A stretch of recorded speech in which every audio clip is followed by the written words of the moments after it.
હકી આવાજ ન્યૂઝમાં આપનું સ્વાગત છે। હું છું અજીત ઝુપેલવાલા। સમાચારમાં વાત કરીએ તો વડોદરા મહાનગરપાલિકા દ્વારા ફાયર સેફટીના અભાવને લઈને સીલિંગની પ્રક્રિયા હાથ ધરાઈ રહી છે। ત્યારે વડોદરા શહેરના પાણીગેટ રોડ ખાતે આવેલ મદાર માર્કેટમાં પાલિકાની ટીમ દુકાનોને સીલ કરવા પહોંચી હતી। જે બાદ દુકાનદારોએ રજૂઆત કરી હતી કે જે પણ ધારાધોરણ પ્રમાણે એનઓસી સહિત ફાયરના સાધનો અમે લગાવીશું, પરંતુ અમને થોડો સમય આપવામાં આવે। પરંતુ વડોદરા ટાઉન પ્લાનિંગ વિભાગ, ફાયર વિભાગ, પોલીસ બંદોબસ્ત સાથે આવી મદાર માર્કેટની તમામ દુકાનોને સીલ કરવામાં આવી હતી।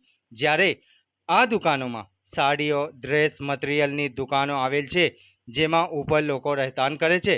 ત્યારે દુકાનદારો અને ગ્રાહકોની સુરક્ષાને લઈ આજે ફાયર વિભાગ દ્વારા મદાર માર્કેટની દુકાનોને સીલ કરવામાં આવી હતી।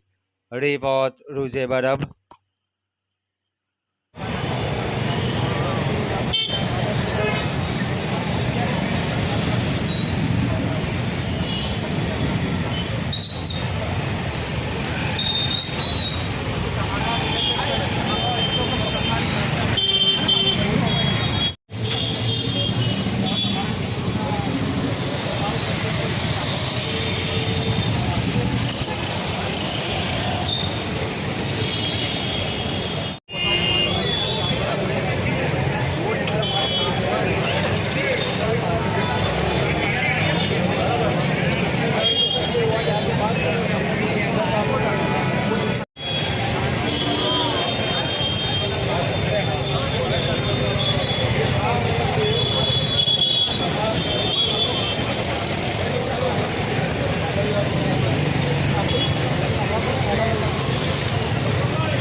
મદાર માર્કેટ છે, એમાં ગ્રાઉન્ડ ફ્લોર પર 32 જેટલી દુકાનો છે અને ઉપર રેસિડેન્શિયલ ઘરો છે। આ દુકાનોમાં ફ્લેમેબલ મટીરિયલ એટલે સાડી વગેરે, કાપડ વગેરે ખૂબ બધું પ્રમાણમાં ભરેલું છે।